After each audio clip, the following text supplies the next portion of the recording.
Good morning, everyone. Welcome. This is Angela Coulter and Sarah Sieg Avagnoni.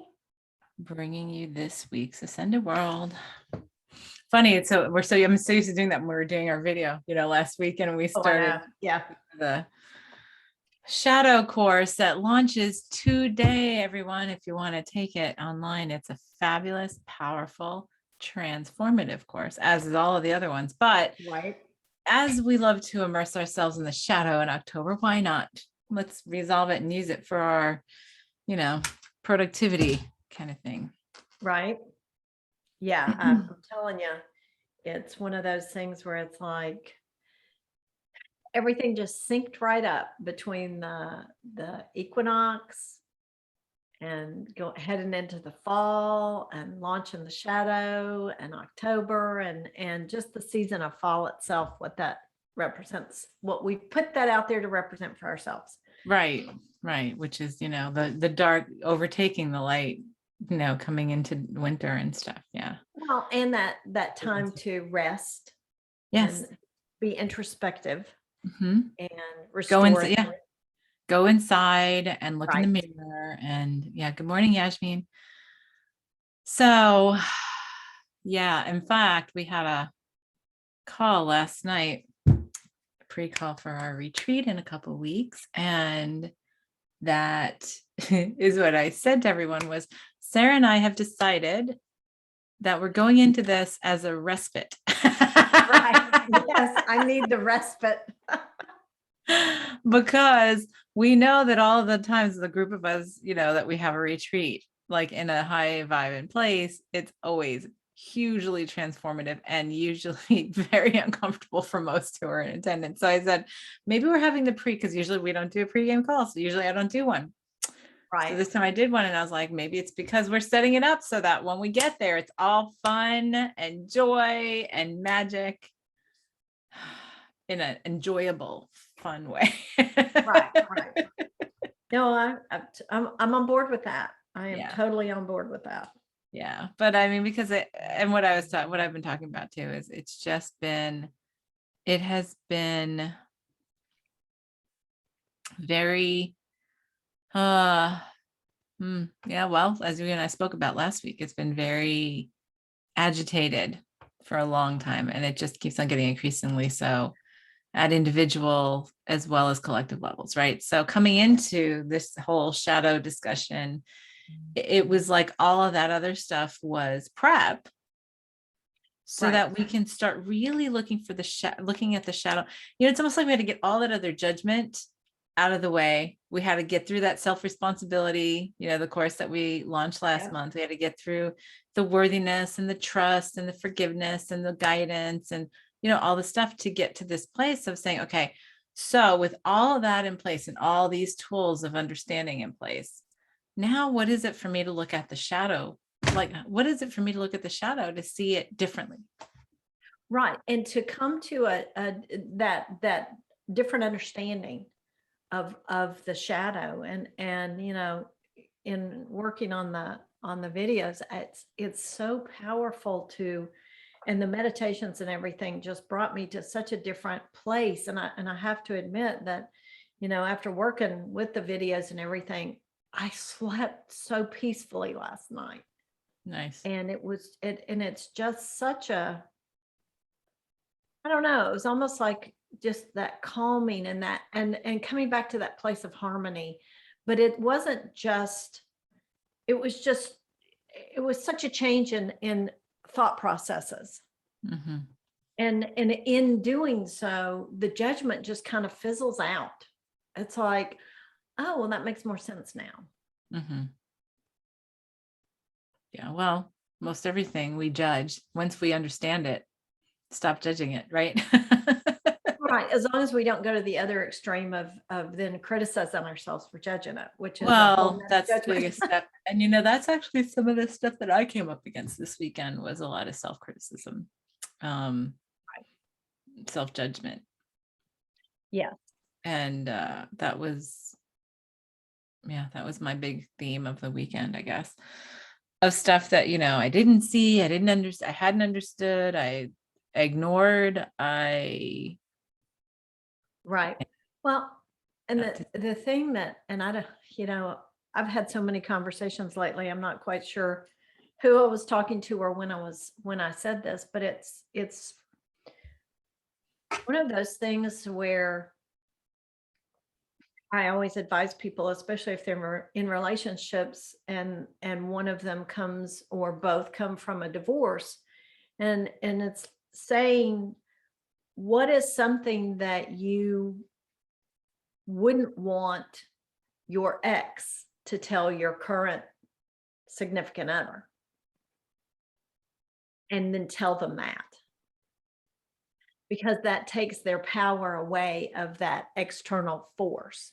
Mhm. And so that's what I've been looking at with this shadow, is that if you just come clean with everything, whether it's, you know, this makes me feel this way, or this scares me, or this I'm afraid of this, or I'm intimidated by this, or I judge this really harshly, almost saying it Yes. diminishes its Yes. power.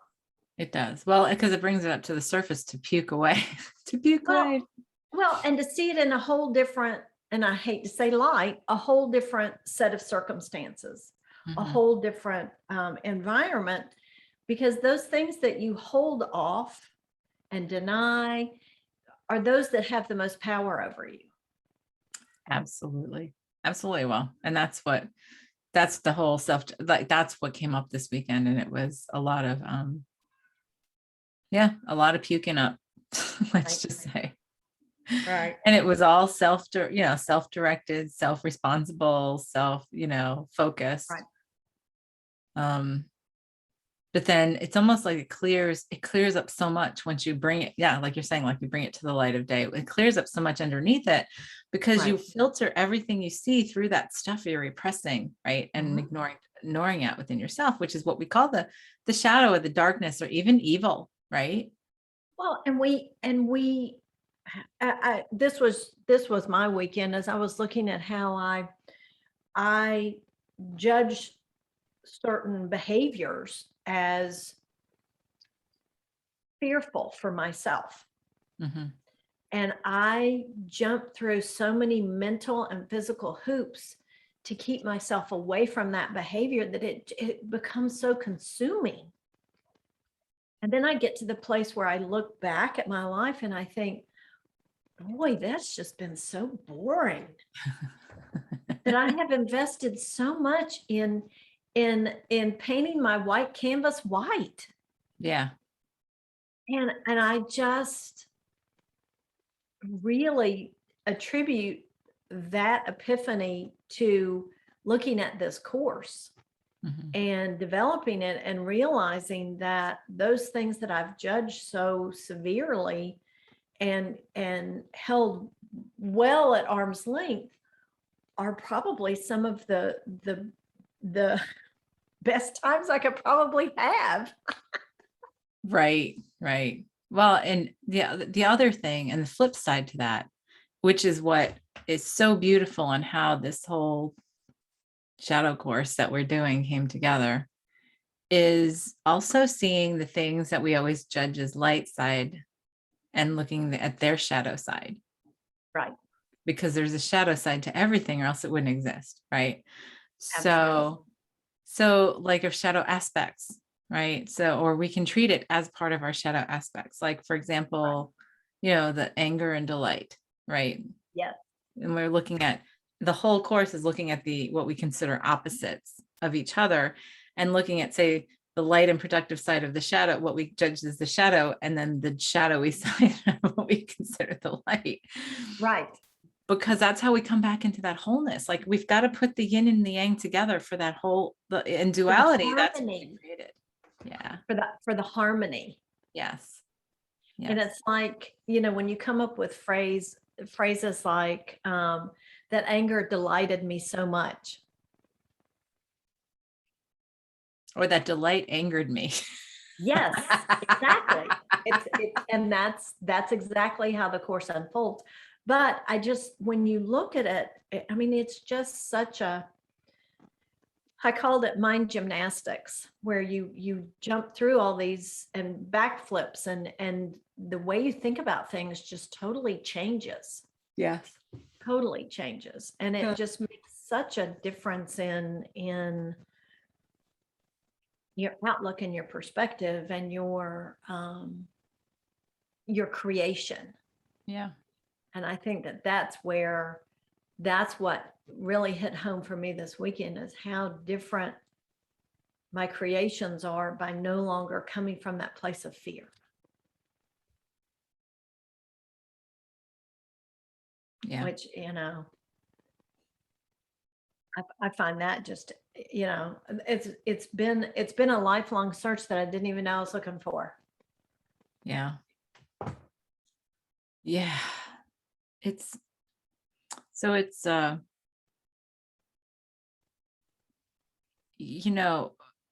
the challenging part to all of this is the willingness to look at it,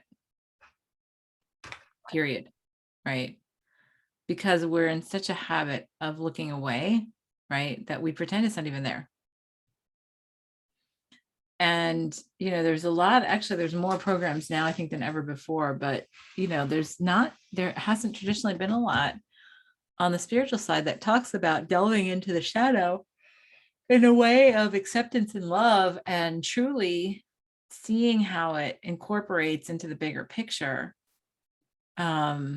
And that's, I think, like, we have brought up so much agitation, as we spoke about last week, and we're looking at different ways of like how we control in this. And I'm just thinking about the last several weeks of the stuff that we've talked about, right? The bottoming kind of thing, and all that, and manipulation, right? And lies, all part of the shadow as we consider it, right? It's denial. And yet it's been productive when it hits an explosive point, right? Because it's a propulsion, and it's something that it forces us to look in the mirror about and all that kind of stuff. But so think about that. We've essentially been talking about this for weeks. Right. Because it's almost like we have to take baby steps to even allow ourselves to see it within ourselves. So within the course that we're putting out, I mean, of course, not to do this shameless self-plug, but this is just related and on the same topic, and how timely that it's just all around us right now, right? This was planned, whatever, 6 months ago. So Right. But like one of the pairings, is truth and denial, truth and lies, truth and manipulation, right? That's right. I mean, and there's a productive part of that as just as much as there's a detrimental part to truth. Right. And when you were talking, I was talking about how we've created this judgment in separation, but yet we haven't fully explored the duality within the shadow, because as you said in the very beginning, there's a light part of the shadow, just like there's a shadow part of the light. Yes. And it's like there's duality within that duality. Yes. Oh, and yeah, it's like fractal, which is it really crazy. is. And once you start seeing the light for what it really is, you can't help but lose the judgment for the shadow, because then you begin to see it for what it really is. And then it just all comes back into that place of harmony, which the yin and the yang is such a perfect expression of that. Yes. Because of that balance, and that and the dots are just, that piece of the other within the other. Yeah. Yeah. Yeah. And it's the way we're not accustomed. Oh, there's the yard. Oh, there's it. It's a way we're not accustomed to looking at it. Right. And we can talk about it until you're ready to really look at it. It just passes you right on by, And there are so many who are like, oh yeah, I dealt with my shadow, right? And I always laugh and say, yeah, I dealt with my shadow last Sunday at 3:00 and check that off my list. And it's like, right. No, but it's not to deal. And the thing is for us to also change the whole mindset about that. It's not dealing with your shadow. It's embracing your shadow, Right. Right. right? And it's and again, conversations that I've had, it's almost as if that's where we put the wounds. Yeah, absolutely. And that's our perfect hiding place, because it's already set up to be like, I've already walled this off. So let me just toss a few more things over the top of that wall and go along my merry way. And unconsciously, those are still as impactful as everything else you do. Yeah. And until you break that wall down and allow it all back in and all back home, it's like the Carl Jung phrase that, you'll think that it's just, fate that's driving you down these paths that you believe you don't want to go. Well, it's yourself, and it's your unconscious, Right. and it's all those things behind that wall. Yeah. And it's very uncomfortable. I will agree.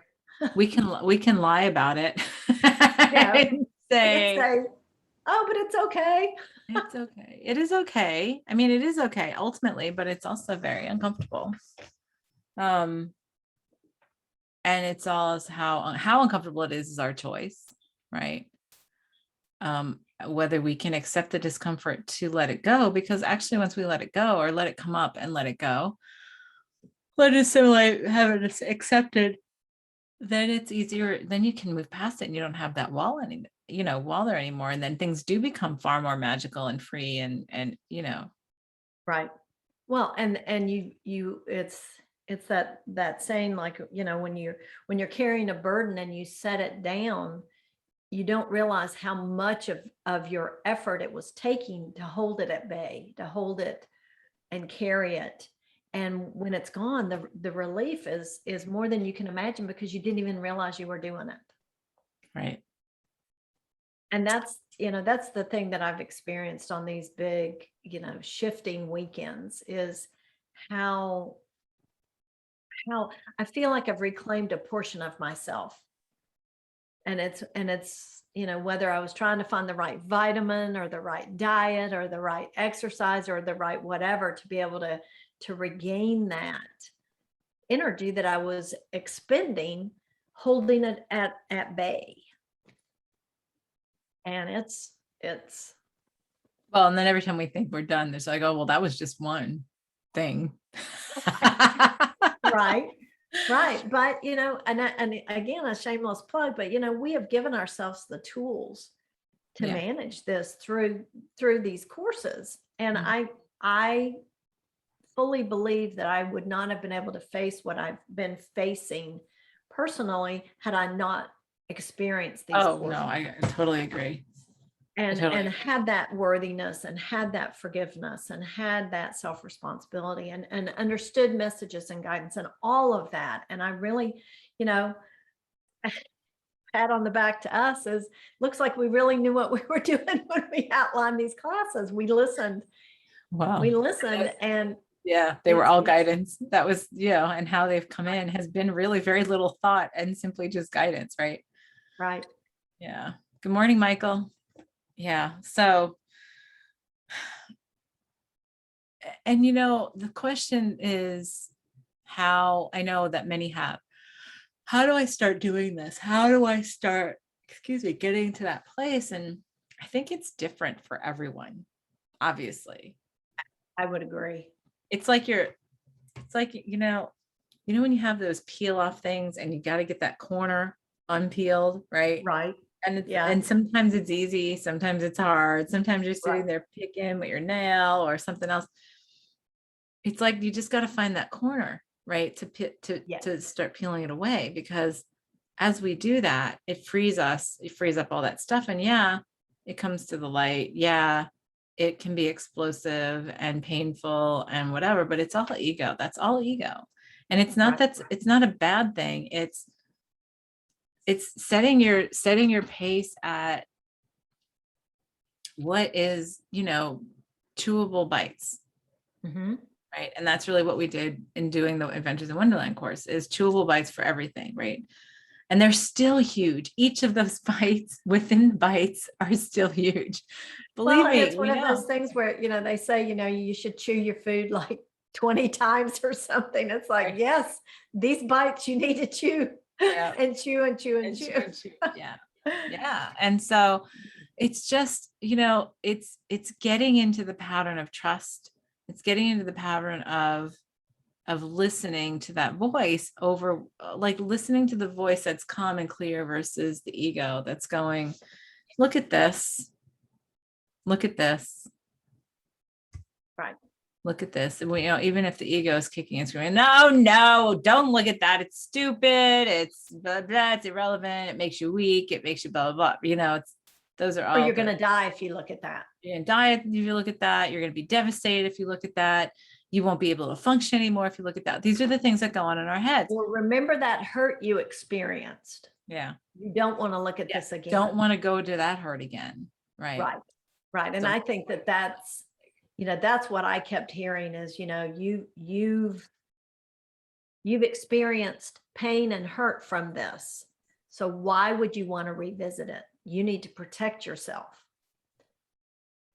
And it was then that I had to sit and say to myself, but protecting myself isn't getting me. Hasn't worked. Hasn't worked. Exactly. Exactly. Yes. And what it's done is it's caused me to experience pain in other ways. Mm-hmm.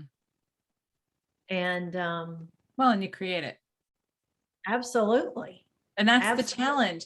That's the challenge, because here's the thing.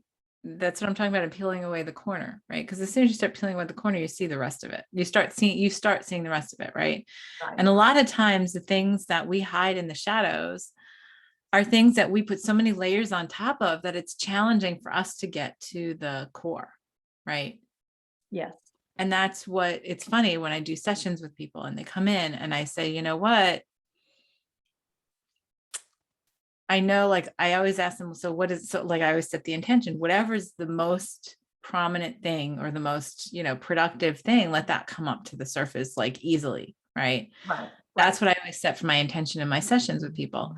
And so when they come in, I'll ask them, so what's going on? And it's funny because sometimes it's 20 minutes of them telling me stuff and I'm hearing, nope, nope, like, nope, nope, nope, nope, nope. And then they'll finish and then I'll get this, ask them this question. Right.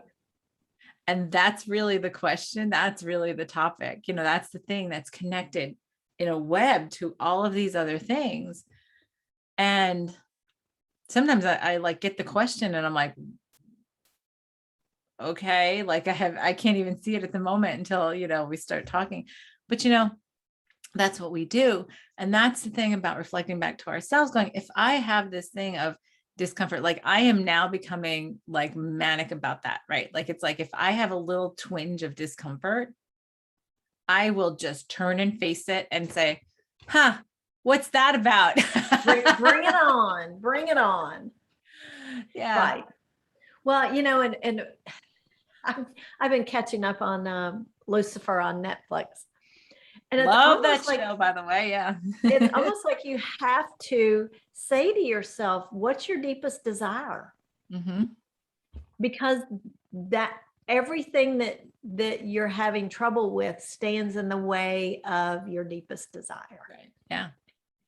Yeah. And so that's what needs to be looked at, is what stands between you and that. But until you identify that deepest desire, you might not see all these obstacles you've created. Well, because if we actually listen to our deepest desire, right? Right. And we actually looked at it without judgment or without rationalization or without whatever, right?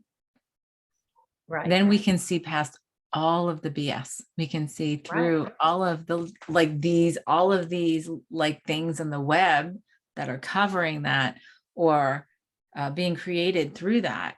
And sometimes, it's challenging. It's challenging when we commit to that and we're in close relationships, like in a spousal relationship or whatever. And, because the commitment has to be, I do oh yeah, that was mine couple like a week, 2 weeks ago, like my thing about honoring everybody's journey, right? It's Mhm. like I do mine, you do yours, and I can't take it personally. Like I can't take your journey personally. That's Right, the challenge of what we always do is we do take it personally. right, If it does not align with our expectations, with what appeases our shadow, right? Which is not what we get in relations for anyway. Relationships have to do with reflection to ourselves, right? In some way, shape, or form. And so that's the other, duality to even the representation in our relationships. right, right. Because it's like, okay, if I'm not going to look at it in the mirror myself, well, then let me just bring somebody in my life that's going to pop that back in my face. Right. Let me connect and see and let them be that razor sharp mirror for me. Yes, which I know now I have this, since you came up with that, it's like in my head, every time I think about the mirror, I think of all the shards sticking out of it. Right. Exactly. Exactly. So, the thing is, and that's the challenge because we have such a hard time disassociating ourselves with that, right? Because just as much as your partner is a reflection to you, you are a reflection to them. Right. And it's not always what's intended or expected in terms of the Well, reflection. and what's crazy is how beautiful it can be. It can be 1 minute so triggering and so, I don't even want to say volatile, but catalytic. And then the next moment, once you get to that place of honoring their journey, they're honoring your journey, it's like a dance. Yes. And it becomes so Well, a free dance versus like, the entangled dancing, right? Yeah. right. And it's just incredible the difference. Mm-hmm. But as long as we're still stuck in the power that those things we've walled off hold over us, we can't enjoy that dance. Yeah. Yep. Because we're so frantic in keeping up with the steps, like trying to match the steps, trying to match, Right. Right. what the other person's doing. And Well, and how can I participate in that while I'm still holding all of this back here behind the wall? right. Yep. So there's a lot. And it's funny because even talking about this, I feel this collective not like, yeah, no, it's okay. It's all right. Like, yeah, that's just not for me. Yeah. Let's just watch some horror movies this month. It'll be fine. Right.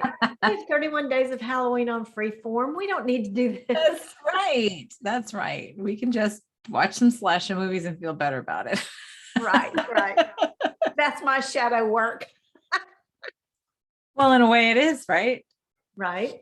But the funniest part is we have a whole month where we dedicate ourselves, and we don't even consciously think about that, right? That we are actually that we dedicate ourselves to shadow, right? Because everything is creepy, and when it's creepy, the more creepier, the more fun it is, in October, and Right. it's funny because on a community board that I'm a part of, somebody had posted, they're posting like a different monster like every day, right? And over the Right. weekend they had posted something about the Dr. Jekyll, Mr. Hyde, which is duality, right?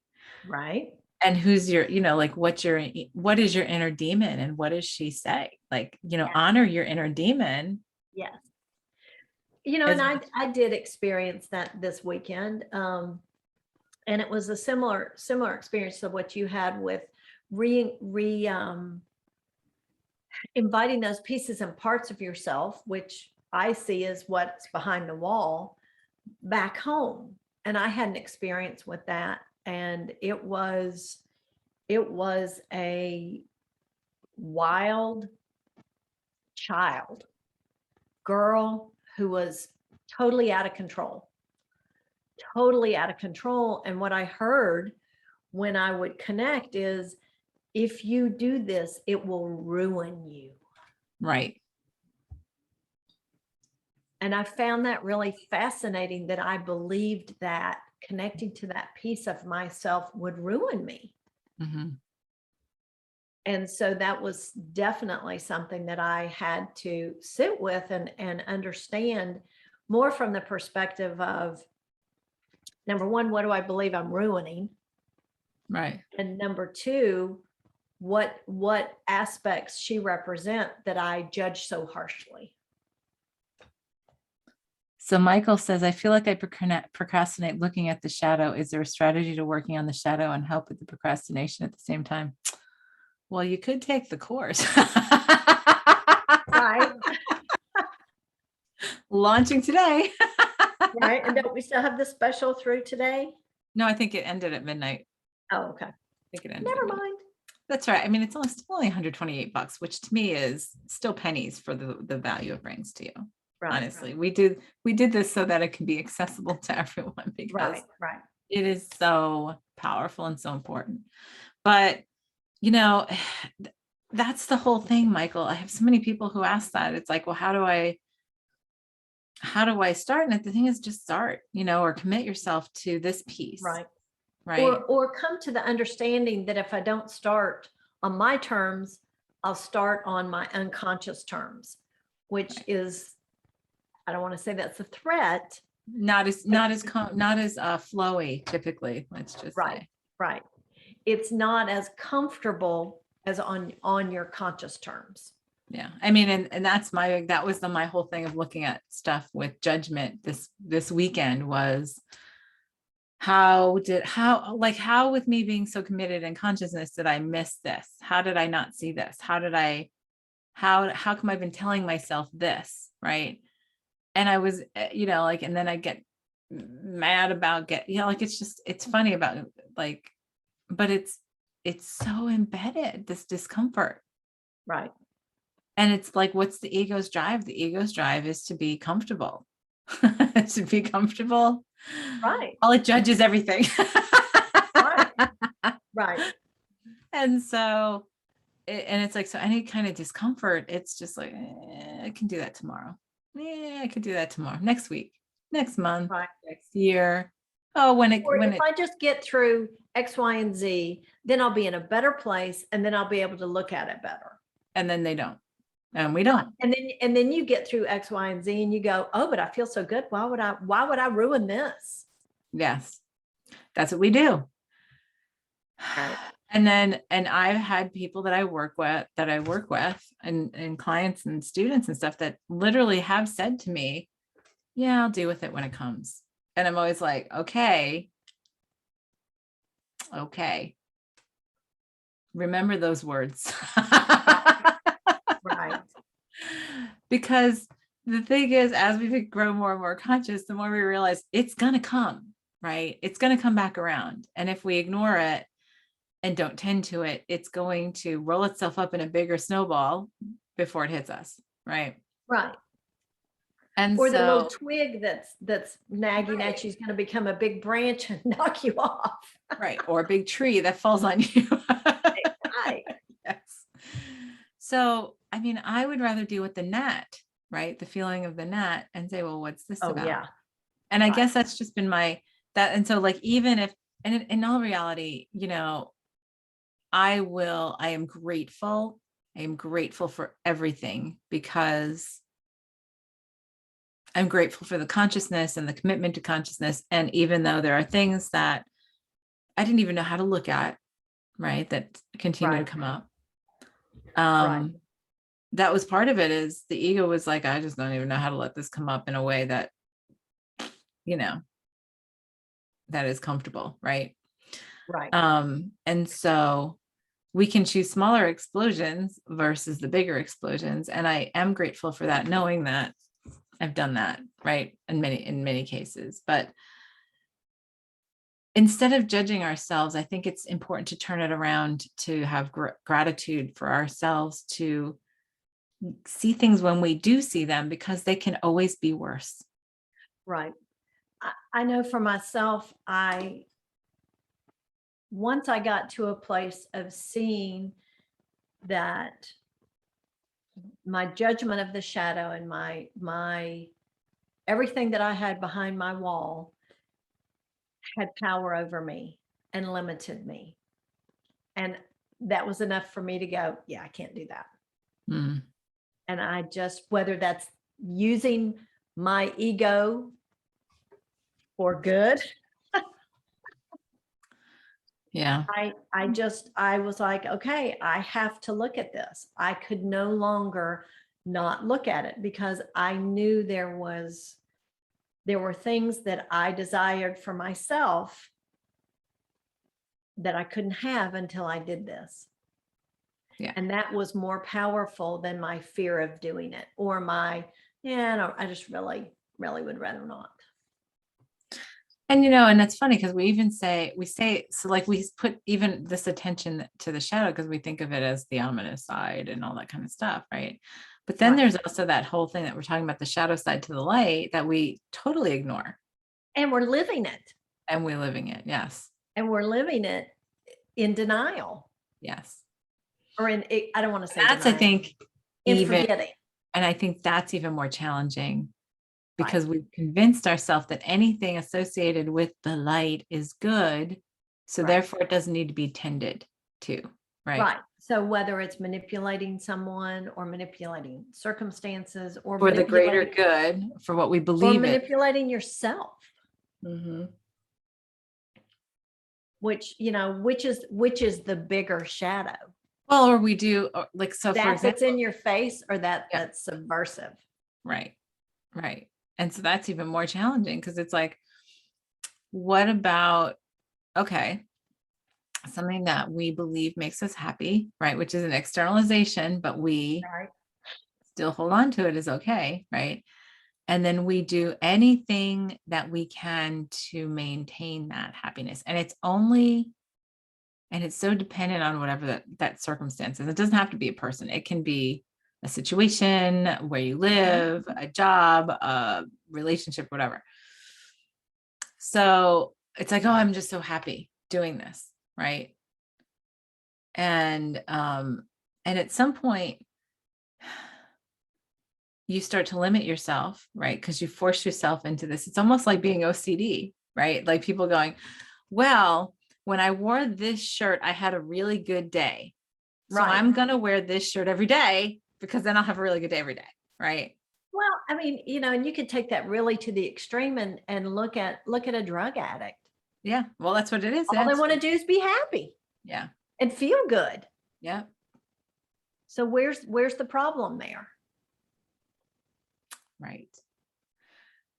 So that's the whole thing, is looking at both sides. And like I said, I almost think that the light side to the shadow is this the part that we have, or the shadow side to the light is the part that we have the most challenging perspective on, like, ability of seeing, because we hide it in our judgment of good and light. Right. Where the shadow's like, oh, it's just a shadow. Like, it's so funny. It's like, look at how we delve, like I said, look at how we delve into the shadow around Halloween, right? Right. And we don't even excuse ourselves. We just like laugh. I love being scared and haunted houses and slasher flicks and blah, blah, blah. And what's your inner demon? And when we can keep that category and say, oh yeah, well, it's just my inner demon, right? Right. Right. But when we say, what's the shadow side to your angel? Well, what do you mean? Yeah, what do you mean? Right. I mean, and there's like, so that's the whole thing. If we look at it as like an angel and demon, right? It's like, what's the demon side to your angel and what's the angel side to your demon? Because there is both. There was a book that I read years ago, and it was a horrible book. Well, let's talk about it. I won't give you the name of it because it was actually critically acclaimed, but I felt like it was a horrible book. But Right. it was so dry. But anyway, and the funny thing is, the reason I was like 21 at the time, 22, and it stuck with me. But the whole idea of the story is really powerful, and that's what the whole story is. It was funny because a bunch of friends of mine who were all readers, and nobody could get through the book, like past like 50 pages, and somebody bet Right. me $20 I couldn't get through the whole book. To which I was like, oh, I'll read cardboard boxes, you know, like if you want to give me 20 Right. bucks for that, okay. It was a struggle, but it was like about halfway through the book. It was like halfway through the book, the story started getting interesting, but it had to do with this one guy who was very, you know, good and obedient and, you know, pious and did all the right things. And then another guy, and they didn't know each other in the beginning. The other guy who was like, you know, into debauchery and, you know, like Right. all kinds of sinful things. And something happens to both of them where it's like a miracle happens. They both happen to be in the same place at the same time. Something happens. And it's not like a Freaky Friday thing. But what happens is the one who did all the right things starts growing horns and starts getting very demon-like. And then the other one that was all full of debauchery and stuff starts growing wings and becomes like angel-like. And so it really, in retrospect, it's funny. I'm talking about this. I'm like, that story, which was such a great story, and it was just so bad to read. Well, that But reminds me of, what was that TV show that was just recently that had, you know, the angel and the devil were talking to oh, each other. Good Omens. Yeah, that was a great. Omens. That was, see, now that was a good one. That was a great way of putting it together. Yes. Right. That's That what was a that way, reminds it me was of. always a way to be done. Right. Right. Yeah. But it's funny because I did pick up this other particular book again, I don't know, like 5 years ago, because I was like, okay, maybe I'll see it differently now because, you know, I'm not Right. 21 anymore. And I pushed myself through 100 pages and then I was like, Nah. it's still not good. And the funny thing is that it caused so much, had so much press at the time. But anyway, so the point is for us to see both sides to both sides. Because Exactly. in duality, And there is nothing pure in one no. side, because in duality, the nature of duality is there's two sides to everything. So there's two sides to every side, you know, it's, Right. and that's the fractal that we're talking about, you know? Right. Right. And how can you come to a place of accepting and reconnecting with your wholeness if it's like, oh, I'll connect to everything but this huge chunk over here, Right. or everything I have behind the wall. And maybe Or it's easy. And maybe if we do it that way, though, it's easier, right? If we realize this, because then it's not saying this whole chunk of myself, which is like 50% of me, right? In duality, right. of me in separation. I'm going to put that over to the side because that's uncomfortable. And all I'm going to focus on is being the light. But when we start looking at everything in the light and dark, I'm saying that there's dark in the light and light in the dark, then if we're committed to, all right, if we're committed to the light, then we have to look at the dark too, because then we have to look at it Right. in all aspects, right?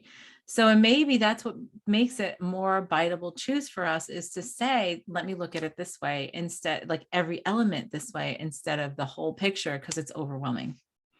Well, and I know that when I think of the fact that there are shadow aspects to what we consider the light, it makes the dark not so dark, if that Yeah. makes any sense. Yes. Well, and it makes everything balanced. It brings It it up really to does. wholeness again. Like it just automatically, it pulls out like this dam wall that I see between the two and allows it to start coming together, which is really the goal of recognizing the wholeness of, well, it's all just, everything's just part, in duality, everything's just part of an offset and mirror to the other. So it's Right. not And everything good or just bad, is. yeah, just is. Yeah.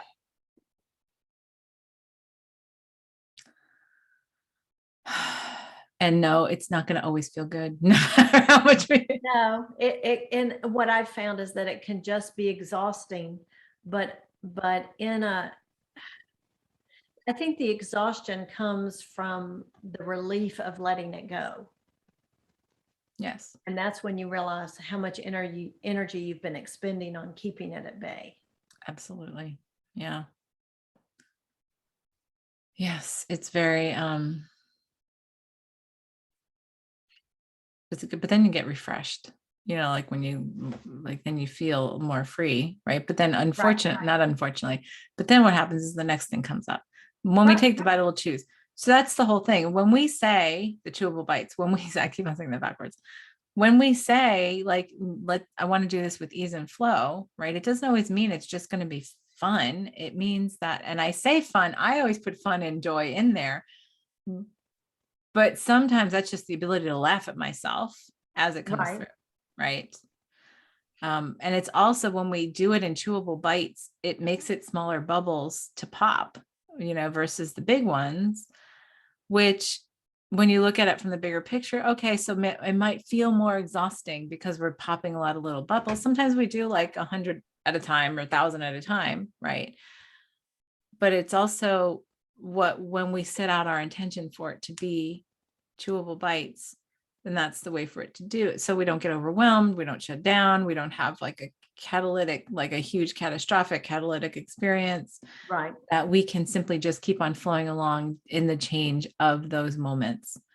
And it's almost like as we can accept this more and more, what I'm seeing right now is as we accept this more and more, it's like we do these shifts and popping those bubbles in every single moment, and it becomes a non-issue. It becomes not uncomfortable.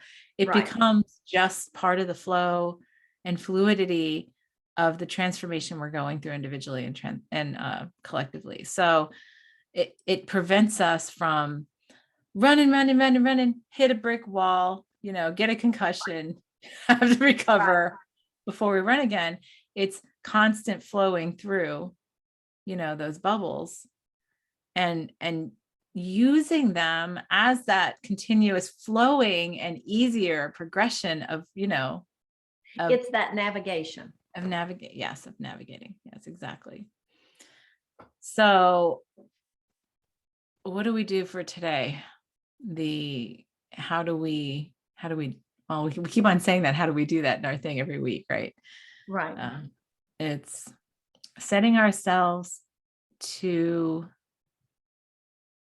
what we said last week, I think was so great in that, because I've come back to that a number of times, that like that nourishing bubble of love, right? That we support ourselves in love through this. Right. But Well, I and would, also to come to the place to where we believe that we can do this. Because if we can't see ourselves coming through this, we won't. right. We'll be creating that. Yeah. So we want to set up the circumstances to where we know we've got this. Mm-hmm. Yeah. Yes. And that we can accept, that we've got this. And whether it's a million little bubbles, it doesn't matter, because then the mind says, well, how many are there? Because I can't tell you how many times we've all said this. Well, God, are we done yet? Are we done yet? Are we there yet? Are we there yet? Yes, at some point, I feel like we'll feel free enough to just say, okay, now I'm just going to let go of the rest of them. Right. Right. Because I got this, right? Because that's when you realize I got this. And so like maybe it's setting the energy for that so that it becomes easy and just non-consequential, just a non-issue, right? Just completely easy and flowing. And there's like, it's almost like we need to get rid of the term comfort and just allow that shift, and to acknowledge that any kind of trigger that, or like, not in our stomach or just a little ping, to look at all of that, because those are the clues that get us to those little bubbles more so than anything else. Right. Absolutely. So maybe it's just committing to that and allowing ourselves that, and to knowing that we're worthy for that, and to trust it and, let it all flow in that way. What do you think? Be able to see the dual sides to everything in a place of acceptance and love, and to just commit ourselves to letting those little bubbles come up continuously so that we can just let them go. Let them become productive. What was that? All with gratitude. All with gratitude and laughter and fun and love. I like putting it on that side too. All right, so let's go do that. Whatever else, we'll just tie it up in a neat little bow. So as we know, close our eyes, take a deep breath. And we open our heart, step out of separation, back into wholeness and oneness. And we hold ourselves at the vibration where this is our truth. This is from where we exist, create, and experience.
All right. That actually felt really good. Right.